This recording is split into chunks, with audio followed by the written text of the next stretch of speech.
I'm a professional organizer and specialize in chronic clutter in complex homes. A professional organizer for chronic clutter. Now, this is what I call a chronic credit mod situation. So influencers have figured out how to make money by buying, organizing, decluttering, and then buying more.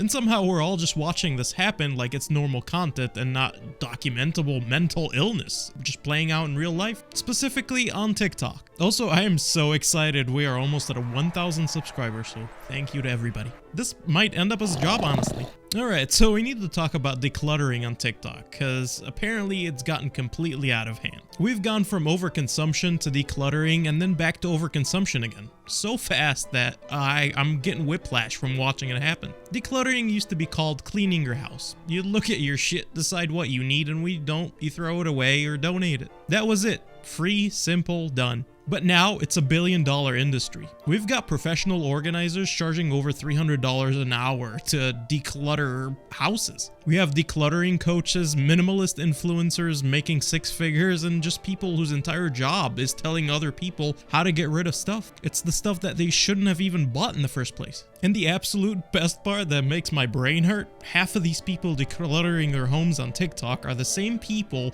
who were just doing the overconsumption not that long ago. It's just a different phase of the cycle. They're stuck in this loop of buying too much shit, feeling overwhelmed, decluttering, feeling accomplished, and getting praised from the comments, and then buying more shit to fill their empty space so they can make more content. So let me explain how this works, because it's genuinely brilliant in the most evil way possible. And the influencers are making money at every single step. Sponsor posts from organizing brands, affiliate links to buy the products, ad revenue on the videos, and sponsorships and donations. It's a perfect closed loop system where they profit from creating a problem and then profit again from solving it. So let's take a look real quick. Hey friends, welcome to day 3 of my new series, 30 Days of Decluttering. Today I tackled the top of my dresser, and if you've got a flat surface in your home, then you already know how this happens. One thing lands there just for now, and before you know it, you've got a whole pile of random stuff.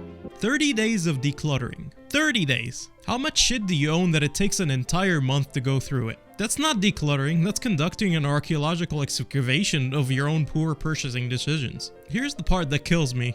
The most important part isn't decluttering. The most important and only part that matters is to not buy the stuff again. To not just declutter for the holidays or content or because it's the New Year's resolution. If you're gonna commit to it, make it permanent and stop buying shit. But that's not gonna happen, because if they stop buying shit, they can't make content. And if they can't make content, they can't make money. And then they might have to get a real job. So the cycle continues. And that's funded by the people in the comments going, "Oh my god, so inspiring," while clicking the affiliate links to buy the same organizational products that watched get donated to them. The 30-day decluttering challenge is basically just 30 days of admitting that you have a shopping addiction by framing it as a personal growth. Now check out this one. Welcome to day 2 of decluttering my entire house because it's making me so anxious and overwhelmed, and I feel like I can't keep up with anything around here. Today I'm decluttering the rest of my kitchen. I'm doing the entire thing, everything but the pantry, because that's going to be a whole project in itself. I realized it was time to declutter when it was taking me so long to clean up. No matter what I do, everything is a mess every single day, which just means I have too much stuff. So we are starting in the kitchen, where it will make the decluttering to help with my anxiety.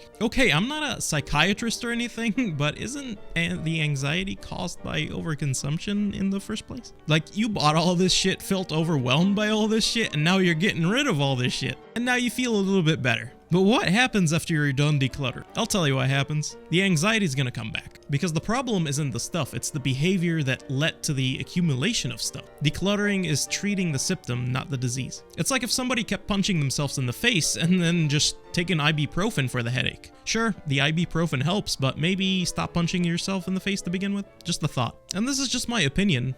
Because once you declutter everything and once the house is empty and you've gotten all the dopamine from a fresh start, that's when the emptiness is going to start hitting. You're going to feel anxious again. And you know what's going to help with that? Buying more shit. You're just going to be back on Amazon again buying more crap. This is day 5 of fixing my life in 60 days. One of my fun lifelong habits is keeping old school journals just in case, and also every single card and letter I've ever received in my life, because how can you throw that away? But obviously it's getting out of hand. Of course, because I'm me, I had to inspect every single page, and there was actually a lot of writing here from younger versions of myself, and that was really sweet to see. Anyway, if you're gonna do this, I would recommend exercising caution. What I learned is that you might forget about some of the stuff that you've kept and ruin your own day. I thought we could power So keeping journals and paper paperwork is important, sure. However, paper can actually cause a lot of clutter, especially if you're the kind of person who keeps every receipt, every manual, and every piece of mail, or anything that comes through your door like you're preparing for an IRS audit that will never come. And the solution? It's pretty simple. Get a scanner or use your phone with a scanning app, go ahead and scan all the paperwork and back it up on a cloud or an SD card, and throw all that physical paper away. Problem solved. Now you've decluttered without making a month-long content series. Because I guarantee you, nobody's gonna have the time to go through and look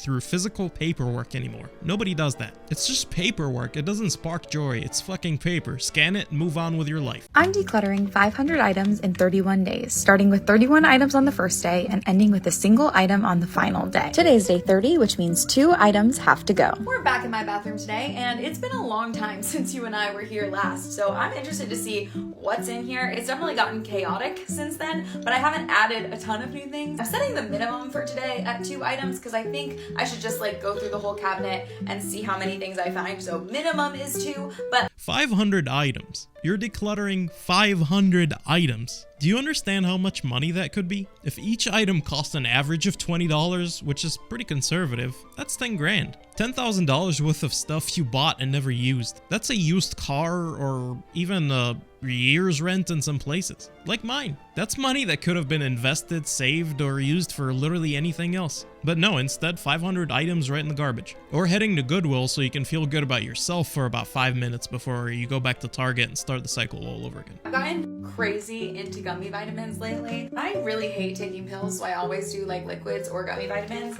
But I take all of these every single day. It's gotten really out of hand. I need to figure out a multivitamin solution. So here's my hot take. If you're gonna declutter, you should not be adding more stuff. Zero. Nothing. Zilch. And those gummy vitamins? That's enough gummy vitamins to kill a horse. If a kid gets a hold of those jars, they're gonna turn into the Antichrist. They're gonna develop superpowers. They're gonna overdose on vitamin C and ascend to a higher plane of existence. And you know what's better than hoarding gummy vitamins? Fruits and vegetables. I know, revolutionary concept. I know, but maybe instead of spending $150 on vitamin supplements that are essentially just expensive candy, you could just go eat an apple. Welcome to day 4 of my 10-week declutter and purge before Christmas. We are still in the kitchen for the week, and today's choice was miscellaneous drawers and the famous junk drawer. We had 3 sets of measuring cups and measuring spoons, so I decided to take out at least one of them and put that in my daughter's play kitchen so that it was at least being used for something else. Honestly, I didn't feel like I had that much to do tonight until I got into the junk drawer and saw everything that was in there. It literally just accumulates so much stuff. It is just so easy to shove it in a drawer and forget about it, so that is what we do. Oh my god. I had to turn this video down 20 decibels because I almost blew out my eardrums trying to edit this one. Distance from the mic and gain levels are very important. But let's talk about the actual content here. Why the fuck do you need that many measuring spoons? Why? Are you running a restaurant? Are you a professional chef? Are you measuring the ingredients for the entire neighborhood? And you're now just getting into the junk drawer? Except the whole house is a junk drawer. Every drawer is a junk drawer. You don't have a junk drawer. You have a junk house with drawers in it. I just can't get over the amount of measuring spoons. What are you measuring? Existential dread? The passage of time? My rapid declining patience? The amount of caffeine I took to film this video? This is what happens when you go to Target to just browse. About 17,000 times. You end up with 47 measuring spoons because each time you go there, you gotta get another set for some reason. Oh, these ones are cute. These ones are red. These ones are stainless steel. And now you have enough measuring spoons to start your own kitchenware museum. Just pick one set. That's all you need, I promise you. 1 tablespoon works the same as 17 other tablespoons. The measurements don't change based on how cute the spoon is. I'm a professional organizer and specialize in chronic clutter in complex homes. And today I am beginning a very large project and I'm traveling up to Seattle to accomplish this. A professional organizer for chronic clutter. Now, this is what I call a chronic credit mod situation. And I'm not trying to be mean here, but there's clearly something deeper going on than just I have too much stuff. Now, while many of my projects look like hoarding cases, this is not a case of hoarding, as my client is very willing and eager to part with her items and declutter. She is just very overwhelmed and does not know where to begin. The person is very willing to part ways with their items, which is good. But here's the thing. They're willing to part with the items because the gooses in their head are now honking. The intrusive thoughts are winning. The brain is just not braining correctly. And once you declutter everything in the house, once it's all clean and organized, those geese are going to start honking again. And they're going to go right back to buying more. Because like I said, the clutter isn't the problem, it's a symptom of the problem. And decluttering without addressing the underlying issue is like putting a band-aid on a bullet wound. The local Goodwill store is just salivating at this shit. They're out here rubbing their hands together like a cartoon villain. And this is where professional organizers come in, charging $200 to $300 an hour to basically be a therapist who specializes in throwing shit away. Which, I mean, that's fair enough. If somebody needs that support, they need it. However, one decluttering session is not going to fix that. Welcome to the hoarder house I inherited from my dad. I'm Madison, and this is day 4 of digging out of my childhood home. Now that I have access to the roll-away dumpster, it's time to get some of these larger items out of the way. Is the dumpster outside, or are you already in the dumpster? Because I generally can't tell. I had a good laugh throwing away all these manila envelopes. They contain the monthly agenda items of the HOA meetings that my dad attended. My dad served on the board of directors of the HOA for more than 30 years, in multiple positions, including president and vice president. The line between room with clutter and literal dumpster has become so blurred that I would need a map to figure out where we are. So your father, who this house belonged to, served on the board of directors of the HOA, the organization famous for measuring your grass with a ruler and sending passive-aggressive letters if it's a half-inch too long. That's the HOA for you. And he was living like this. Ironically, it was my dad's influence that made it impossible for me to have a roll-away dumpster delivered on site for more than 4 hours at a time. Because of this restriction, I decided to have the dumpster delivered to my house. The plan is for my husband to swing by after work with the truck and trailer, and we'll load as much as we can and haul it back to the dumpster at our place. I'm sorry, but who the fuck thought this was a good idea? How do you let somebody in your family get to this level without an intervention in any way, shape, or form? This isn't, oh, they're just a little bit messy. This is, we might need a call Adult Protective Service level situation. I mean, I'm sure there's a good reason though. Family dynamics are complicated. Boundaries exist for a reason. But still, at what point do you stage an intervention? At what point do you say, hey dad, maybe we need to talk about the fact that you can't see the floor anymore? But I'm glad that it's being taken care of now, and they can finally address the situation and move on. But it shouldn't have gotten to this point in the first place. So let's zoom out for a second and talk about why this whole decluttering industry exists in the first place. We live in a culture of overconsumption. Companies spend billions of dollars a year convincing us that we need more stuff, and that we're not complete without their products. That buying things will make us happy, and it works. And we buy more stuff and we fill our houses with it. And then we declutter. We get rid of everything. We feel free, we feel accomplished. We post about it on social media, and we get validation. Then we feel good for about 2 weeks. Then the emptiness sets in. The space feels too empty, and the dopamine from decluttering wears off, and we need to fill that void again. The decluttering industry isn't solving the problem, it's profiting from it. They're selling you the solution to a problem that they helped create, and that's by making more products to help you declutter, and also paying off these influencers that are decluttering everything. So that way you get inspired and then you end up decluttering and the cycle continues. But I have the solution for you. Start by buying nothing. That's it. That's the whole solution. Don't buy anything you don't need.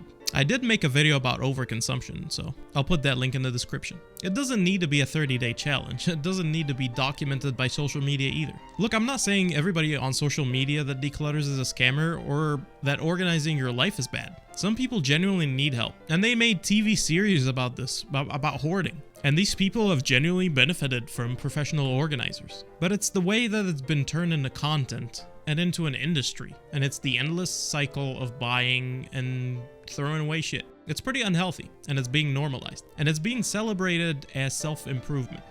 The decluttering industry is worth about $11 billion. And that's for telling people to throw shit away that they shouldn't have even bought in the first place. And that's with money they probably didn't even have. And the influencers know exactly what they're doing. They're profiting from your insecurity and your anxiety and your compulsive need to buy things. Open up Amazon, go through your purchases, and see how many of those you actually used. But anyways, thank you for watching, and let's see if we can get to 1,000 subscribers, and this might actually end up being my job. It's crazy how far this channel has gotten in just a month. Let me know down in the comments what I should react to next. And I'm out. Peace.